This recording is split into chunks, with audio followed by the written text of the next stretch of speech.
But you know, we again, you hear it when you have town hall meetings. I hear it. Families really are struggling to figure out how to pay for the cost of college.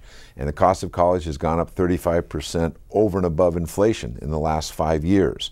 There was just a story in the press again this week about a number of states where they're going to be raising tuition, they're going to be raising fees. One of the things we do in this bill is we begin a process of getting information from the colleges why they're increasing their fees, what's driving their cost. Is it energy? Is it salaries? Is it, you know, what is it that's causing colleges to go up?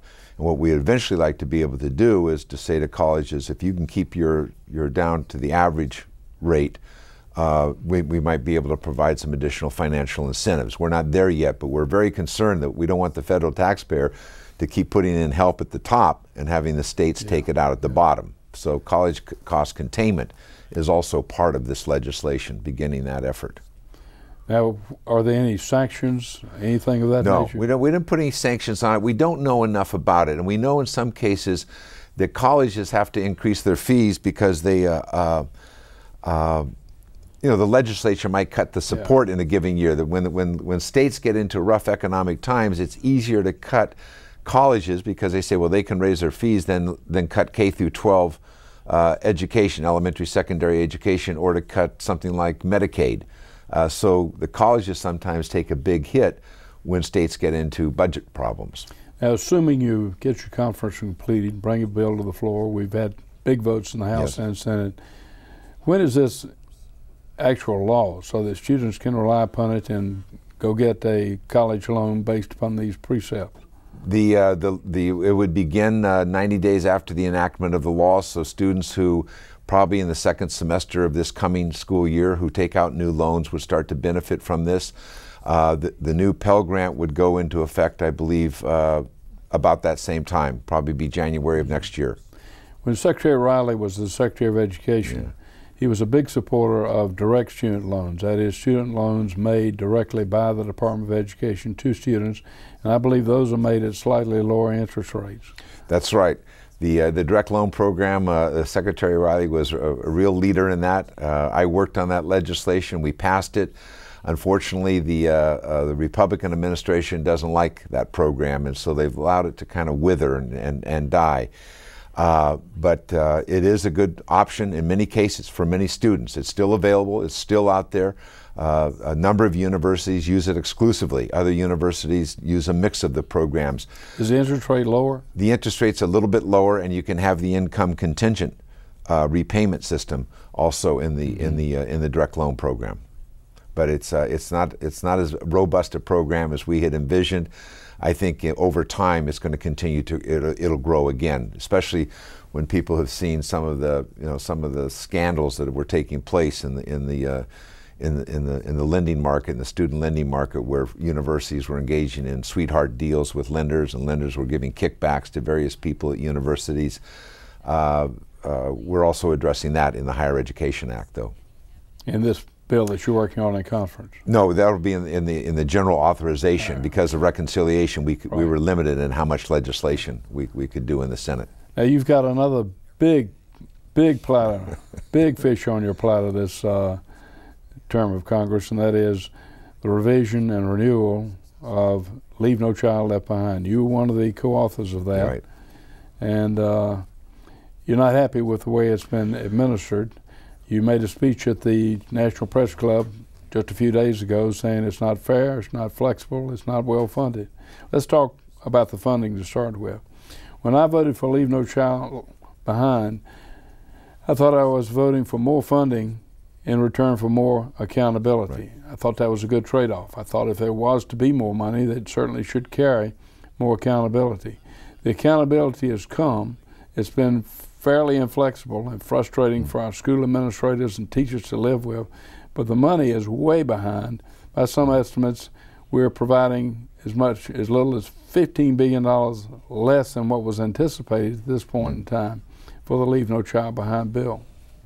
Well, that's the situation. You know, we worked very hard on that. It was It was people were quite taken by the fact that you had two of the most conservative members of the House and the Senate and two of the most liberal members of the House and the Senate, and then President Bush working together on this bill to try to set high standards. It was really Secretary Riley who started out in the Clinton administration saying that we have to have high expectations of all of our children, and most of our children can learn to very high standards. And then we went with some accountability. And the president made it very clear to us that if we got him the reforms, he would provide the revenues to carry out those reforms. And he did for 1 year after he signed the bill. The next 4 years, we haven't seen him. You know that. You're on the budget committee. They have either cut education or they've held it flat. They really haven't provided the money. This year was the first year under the new Democratic leadership in the House where we provided, Dave Obey, the Appropriations Committee, provided $500 million for the schools who were in need. Those schools have been determined that they're not making adequate progress. We were supposed to provide that money 4 years ago to those schools. So even the schools that are really struggling to make the reforms, to do the right things for their students and for the community, they didn't get the money that they were promised. This money is now arriving 5 years late. And it's the first money that was available to those schools. Now, when the president sent us his budget from the Department of Education, for the third year in a row, it provided or called for a cut in education, not a cut in the rate of increase, but an actual reduction of $1.5 billion. There was, however, an apparent increase in Title I, which goes into the No Child Left Behind bill, of about $1 billion. Then there was about $300 million, as I recall, for vouchers for kids in schools that were not up to par. However, if you read on, you found that the $1 billion, or the $1.3 billion, was offset by the elimination of 44 different programs that went to teacher quality, science in the classroom. All of them small programs, but programs that had proven their worth over time and were still on the books of the Department of Education. What has happened to those programs in your markup of the education bill? Well, many of those programs will not be in this markup. They're ongoing programs. Some have been reauthorized, but as you know, in the budget committee, what you ended up with was, as you said, it was an apparent increase in Title I, but it came out of other education programs that have turned out to be very helpful for teacher professional development, for teaching teachers how to teach writing, how to teach reading, these kinds of programs. But we're dealing essentially with just the core of No Child Left Behind, and what we're trying to do, and what I tried to say the other day at the press club was, we're not backing down from accountability at all. It's very, very important that we are responsible for every child and we know how they're doing. But we want to give schools and teachers credit for the growth that they get for a child during a school year. There's kind of an implied contract in America. You drop your kids off in September and you pick them up in June, and they have 1 year of improvement in their education. But not every child starts at the same place. And so you can have a 6th grade teacher who has a student come to their class and reads at 3rd or 4th grade. They might get that student all the way up to 5.5 years reading grade level.